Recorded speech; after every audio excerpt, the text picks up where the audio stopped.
same bridge in San Francisco. Right, so that is different. That is different, yes. Like, searching it for that last week, and now she's like, Trying to start. okay, I'm sorry. I apologize. So, I know that out of the way, but yeah, that's so exciting. Someone started talking about that. I'll set, yeah, go ahead. Oh, I don't even know if that's on. Oh. Yeah, I'm not using one, but yeah.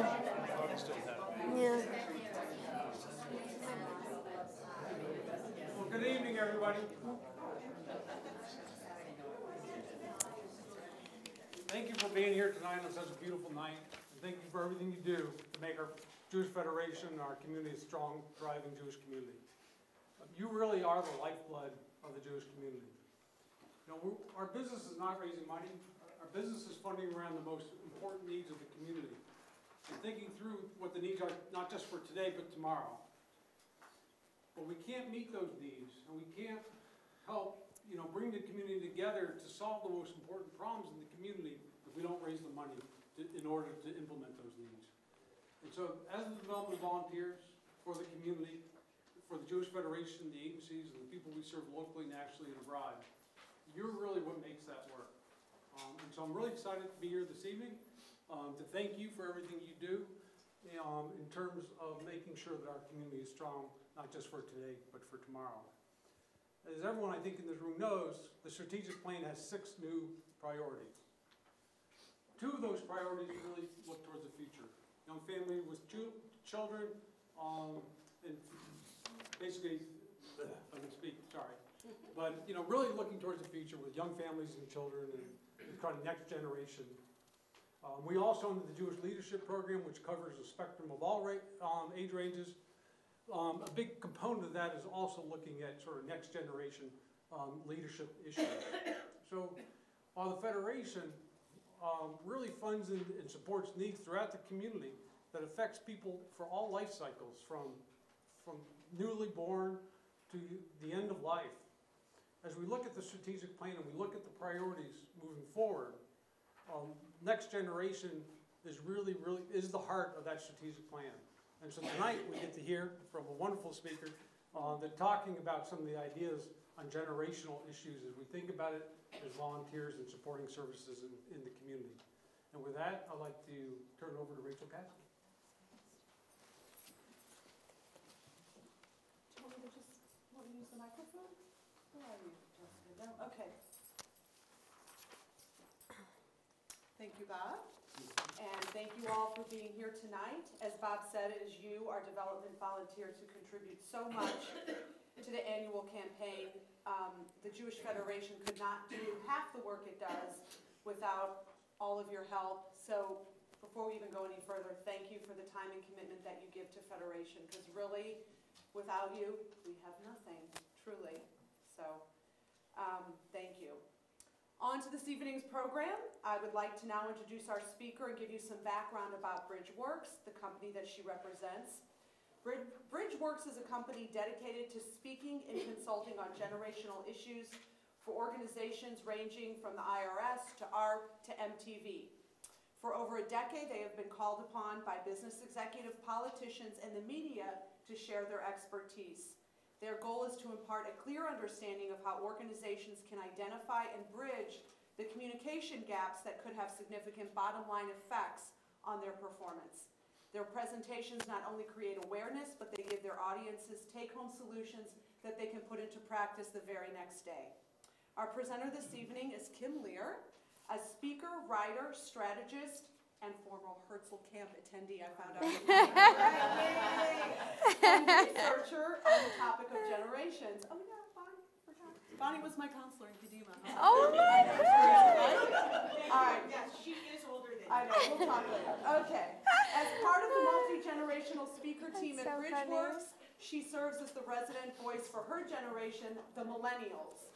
Kim speaks to businesses and organizations on the topics of how to understand, attract, and manage the wave of millennials who are now entering the workforce. Kim lives and works in Minneapolis, where she is fighting the uphill battle to convince everyone she knows the business value of social networking. So, without further ado, Kim Lear. Thank you. Thank you. I'm going to, maybe I don't, no, I'm going to stand up here. Thank you so much. Thank you guys for inviting me. This is so nice. So like she was saying, I work for Bridgeworks, and we're a company that focuses on that generational collision in the workplace and in the marketplace. And so I have to ask, have any of you ever been made to feel a little bit older than maybe you would want to feel? Does that ever happen?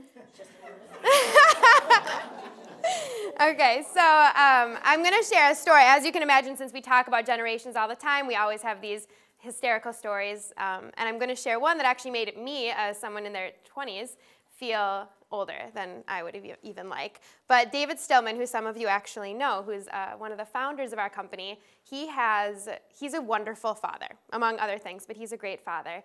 And his youngest daughter, she's 6 years old, her name is Sadie. And in the Stillman family, they're really big on celebrating monumental moments. So it's like you ride your first bike or anything like that, and it's this huge celebration. So Sadie, just a couple weeks ago, she loses her first tooth. And in the Stillman family, they could make me believe in the tooth fairy. It's like the tooth fairy calls the house, and then there's glitter and fairy dust, and there's all these wonderful things. So Sadie's getting ready to go to bed, and David's like in the wings, like, yes, I get to make this whole thing happen.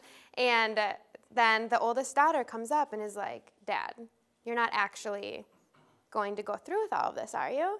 He's like, of course I am. I did it for you, and now I do it for Sadie, and this is just what we do. She's like, come on, Dad. She knows, obviously, that the tooth fairy is not real. David's like, she's 6. She doesn't know anything about anything. Like, she doesn't know about that the tooth fairy is not real. And she goes, well, no, Dad, she does. She Googled it. So, and I heard that, and I'm like, we believed in the tooth fairy. I did not have Google when I was 6 years old to be able to find that out. So we hear these stories all the time, and we love them. And it just kind of gives us, she looks like an alien to me, and I'm sure that to some of you, that younger next generation can feel like an alien to some of you. So you as development volunteers here at the Federation have a really unique job, because you really need to build relationships and solicit from 4 different generations. And basically what my goal here today is to give you some awareness about who your audience is, how to build those better relationships, and how to have the most effective ask. So that's really what we're going to go over.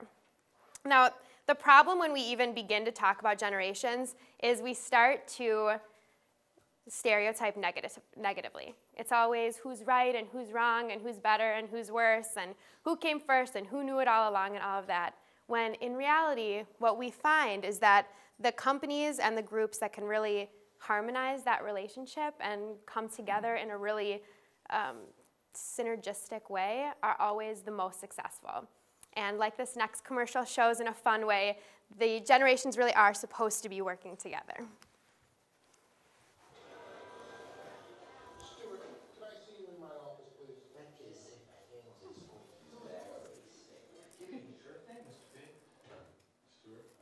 Opened my Ameritrade account.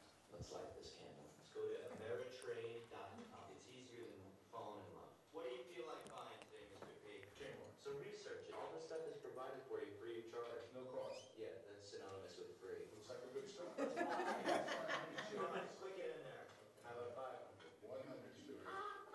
Feel the excitement you're about to buy and stop. Okay. Oh, fabulous. I threw it up. What that cost? $8, my man. $8. Ride the wave of the future, my man. I can use a soda. Oh, I'm sorry, Mr. P. We're having a party on Saturday night if you really want to go. I'm going to try and get there. Happy trading. Thank you. Rock on. All right, Stuart.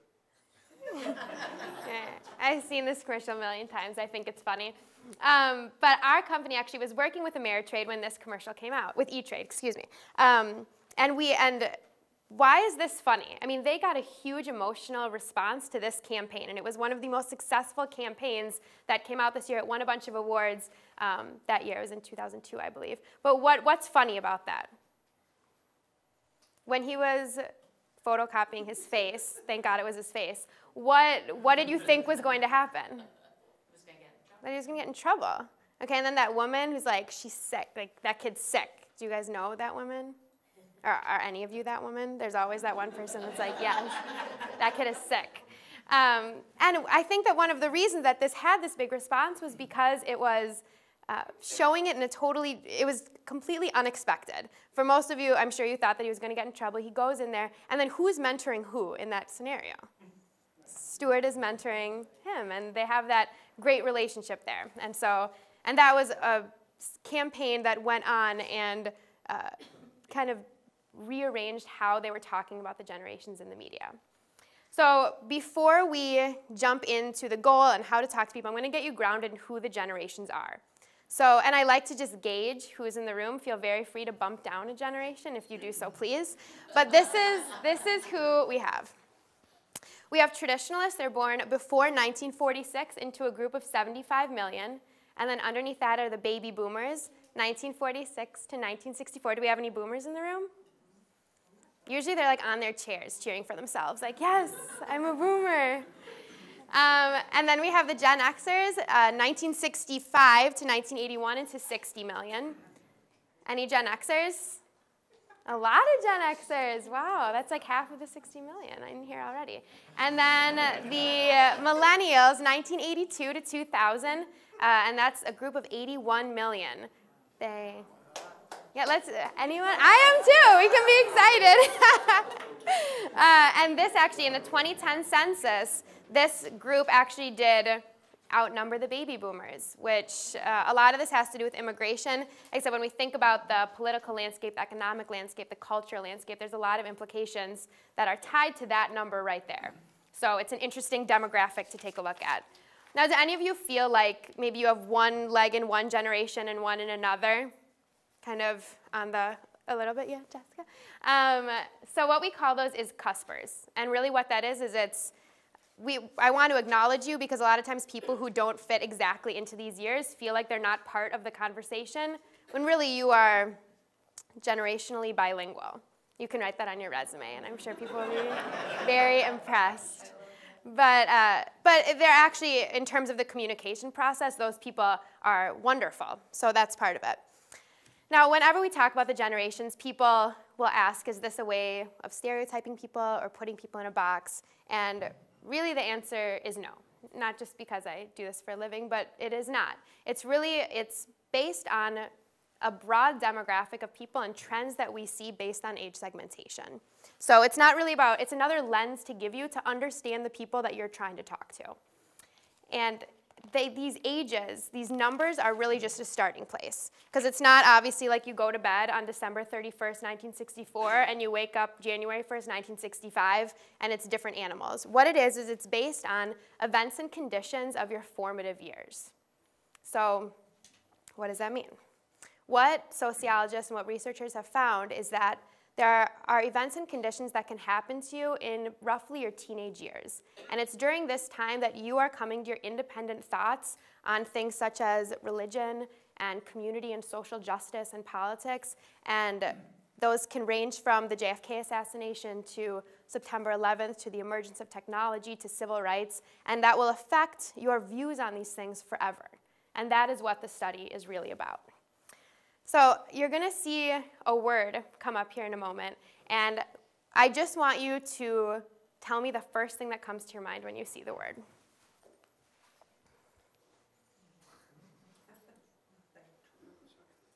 What? Turn of the century. I also want to let you know millennial is the same thing as Gen Y, as eco-boomer. There's a lot of names, but young, okay? Yeah. Technology, absolutely. Text messaging, yeah. Dreamers, I love that, yeah. This is so nice. This is actually never what I hear. It's usually like entitled, trophy generation, arrogant. You're like, I was going to say that, and then I felt bad, okay? For your employer, but what your employer can do for you. Ooh, okay. Yeah, yep. Well, she said what your employer can do for you. What your employer can do for you. Okay. So you can see that already we are stereotyping. And it's not just millennials or Gen Xers. This goes on all the time. We work with some market research firms to look at how generations are depicted in the media. And we're going to start with traditionalists, okay, the greatest generation, this wonderful generation. And across the board, this is what the media thought that they were doing. Sitting on porches. like everywhere. They were sitting on porches, like drinking, like waiting for their next dose of Metamucil or something. I'm not sure, but it was, and this is always how it is. And really, who is this generation? I mean, so we'll begin with understanding the traditionalists. This is a generation that was pumped up very high by the Roaring '20s and then brought down very low by the Great Depression. And even if you weren't born until right after those times, you were still very influenced by them. So this is the generation that really understood how to save for a rainy day. This is also for those of you who are familiar with Brokaw's book, or there's been a lot of books written about the greatest generation. And this is who they're referring to. This is the most selfless generation. These are the people, 50% of traditionalist men were veterans of World War II or the Korean War. And when you think in terms of Judaism, this is obviously the generation that was closest to the Holocaust. Many of them have experienced some sort of anti-Semitism in their life. They also are the generation that got to experience the birth of Israel and some other huge monumental moments there. This is the generation that really put all of the federations and the agencies that we support on the map. They built them from the ground up. And more than just building all these institutions in the room, they also saw that partnering with big institutions brought about great change. If they put a man on the moon with great institutions, they built the highways, they came back from a Great Depression. Okay, so some of the events and conditions there. And because of that, who are the traditionalists? When you're speaking to them as development volunteers, they're fiercely loyal, they're patriotic, they believe in institutions, they're very fiscally conservative. So what does this mean for you as development volunteers? I did a lot of research on your strategic plan and a lot about what's going on here, and I love how proactive this community is being in terms of getting that next generation and pushing the envelope and moving forward. And just by the nature of being proactive, there's a lot of change happening. And change can definitely be a very good thing and is most of the time. And is Brad Gross here? I don't know if he is, but, oh, you are. I spoke with you on the phone. It's nice to meet you. And I was talking to him, and he was saying how, having the young people getting involved and having some of these new changes, it really energizes the entire federation, which I would completely agree with. I think that new energy and that new direction, what a genius, And that is a wonderful thing. So it's not really about the change. That is inevitable. That has to happen to still be relevant in this changing world. But sometimes it's how that change is positioned, okay? So as a development volunteer, my advice for someone who is calling upon a traditionalist is evolution versus revolution, okay? And this is what that means. Revolution would be you are talking to traditionalists and you are saying, we need your money, and these are the new things that we're doing, and we're dusting off the federation, and we're going in a different direction, and we have targeted giving, and we're changing the vision, and we're focusing on the younger generation, we're doing hands-on volunteering. The list goes on of the changes and the great improvements that are being made here. But the thing is sometimes to a traditionalist, that can feel like the train has left the station and they're not on it. And what you never want to make them feel like everything that they have done for the Federation, the blood, sweat, the tears, the money, the building of this, they're not remembered for it, okay? So one of the things is that you want to do is, here's a different way to say basically exactly what I just said, but without them closing the door in your face. You have done amazing things with the Federation, and your involvement in dollars have made it possible for us to extend our efforts and stay relevant. We couldn't get to where we are without you, and we won't be able to get to where we want to go without your help as well. Okay? And it's so subtle. I mean, it's a no-brainer. When you actually think about what it is, it's so simple. But we see this in companies all the time. When we talk about getting ideas implemented, this is the differentiation point. When we talk to traditionalists, who oftentimes are the CEOs of companies, the CFOs, when we ask them, this younger person came to you with a great idea, and how come it never got implemented? It can be pinpointed to this moment here, when they come in and they want to start a revolution. Because a revolution seeks to upset or replace. And evolution is just advancing on what is already there. Okay? So that is a little bit about those traditionalists. And I love Ian Silberman. I was speaking with him.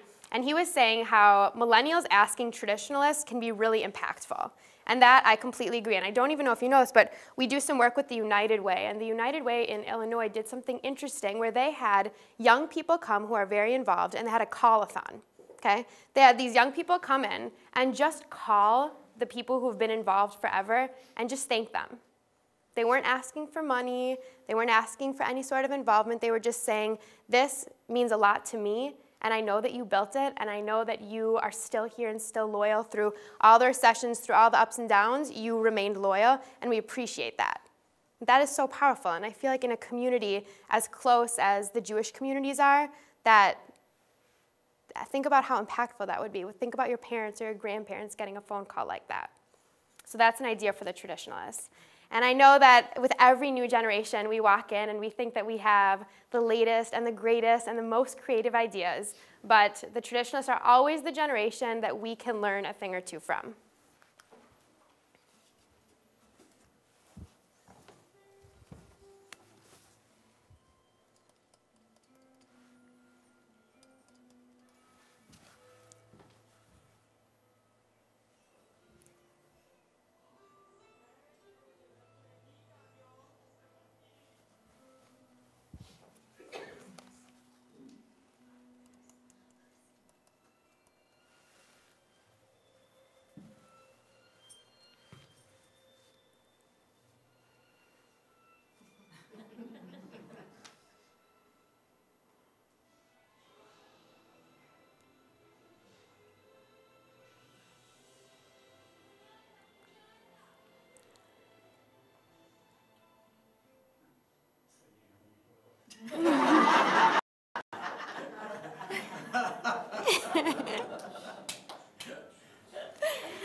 Okay, so we talked about traditionalists, we talked about evolution versus revolution, and now we're going to talk about the baby boomers, who I know we have some in this room.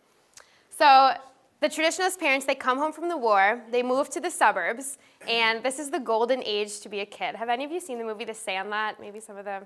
Okay, oh good, so many of you have. This to me epitomizes what it was like to grow up during this time. So this is when the sun comes up in the morning and all the kids run outside, and then you have scraped knees and you're in tree houses and you're playing baseball. I'm seeing all the heads being like, yes, I remember that. And you weren't wearing seatbelts and you weren't wearing helmets, and I have no idea how any of you survived. But you know, this was really a very special time. And whenever we talk to baby boomers about you know, their childhood, there's such a feeling of nostalgia around that. As they grew up, they struggled to put their own stamp on things, and they struggled with Watergate and Vietnam and all of those. And what I personally am so admire about this generation is that they never sat back. They never were sitting back. They always fought back. And it was because of this fight that we have things like civil rights and women's rights and human rights and voters' rights. All of these things were from the fight of the baby boomers. And in the Jewish world, you know, there was Abraham Joshua Heschel walking with Martin Luther King. There was Hebrew writers winning Nobel Prizes, Albert Einstein, Bob Dylan. And here at the St. Louis Federation, this was when the Center for the Holocaust Studies was established. I don't know how many, it was during this time. The Yeshiva School was founded, the founding of the St. Louis Jewish Light. In general, there was just a lot of activism happening in St. Louis, happening within the Federation, happening within the Jewish community, happening in the world during this time. And you can't talk about the baby boomer generation without talking about how competitive they are. Do I have any competitive baby boomers? If you're not raising your hand, you're lying. Good, 2 hands. I will tell you that I think the first time that I did a workshop, I did it, of course, for free at my synagogue in Minneapolis. And my dad was there, and it was like a competitive race to see if he could get his hand up the fastest. I was like, whoa. But you don't grow up with 80 million cohorts and not be competitive. I mean, if you weren't willing to stay late, then there was 80 million people behind you who were going to stay late. They changed the work week from 40 hours to 80 hours, creating and mastering internal politics. But this is still the generation that, at its core, is the true can-do generation. Even in our we did a huge international survey, actually, this past year, and baby boomers still measure as the most idealistic and optimistic generation. So, and what I love about this generation is that they still want to make a difference in the workplace world, which is where I am a lot of the time. The #1 reason that boomers stay in a job is because they feel like they can still make an impact. So it's not to make more money, it's not to get a better promotion, it's not to send their kids to school, it's to make more of an impact. And this tells us exactly how we can reach out to them in campaigns and how to reach out to them within the Federation. So here's what typically happens for boomers when they get on the phone with someone who's trying to raise money. You hear about everything that's going wrong. Okay, like Ashdod, it's raining rockets, and it's the recession, and people are pulling back on their donations, and if we don't get donations, the JCC is going to suffer, and this is going to suffer, and preschool people are going to have to be fired, all this negativity. And that's, you know, for some generations, for other people, that can be motivating, where for baby boomers, that is paralyzing. That is not what they want to hear. And just because of that competitive spirit, you want to feel like you're on a winning team. And at the St. Louis Federation, you actually are on a winning team. So it's not, there's no truth that needs to be stretched in that sense. But Ian, also, I'm quoting you again, but he described the Federation in such a great way that I feel would resonate so much with baby boomers, is that the Federation is the mortar and the agencies are the bricks. And we're all trying to build something great here together, and the Federation is that mortar that holds us all together. Wow. What a genius. I told you I would make you sound like a genius. There you go.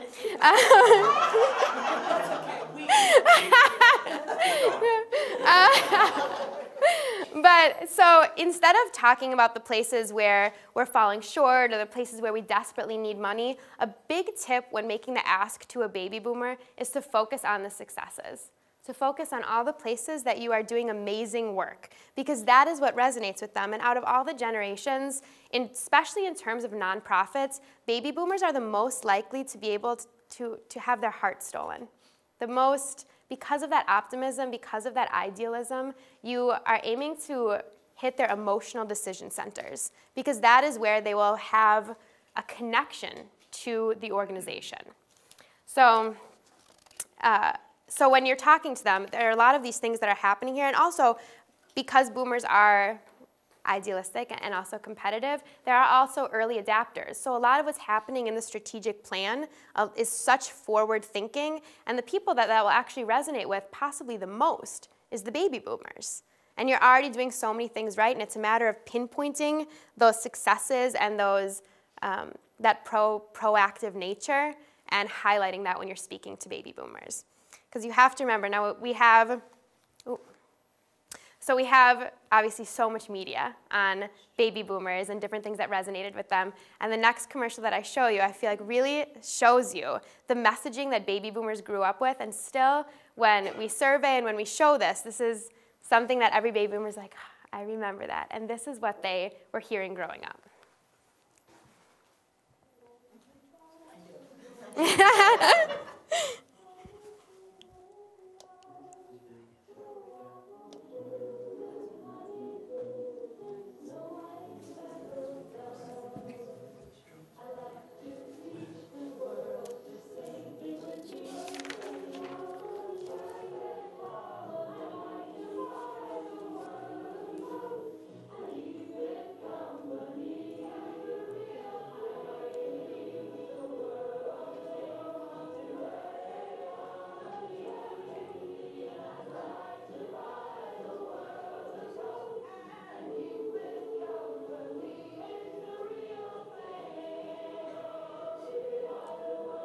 Do you guys remember this?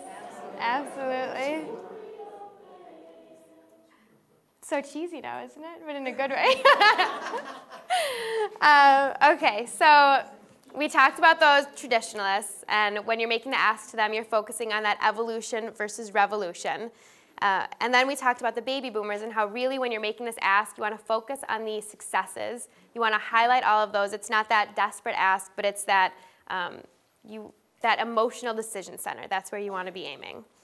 And now we have the Gen Xers.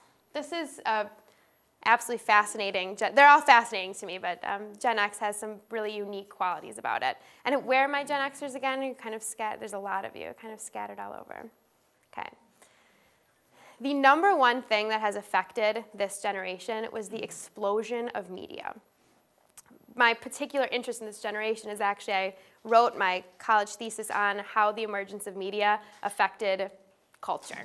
And this generation, it's pretty miraculous how much it did. And just to let you know, by the time the average Gen Xer was 20 years old, they had watched 23,000 hours of television.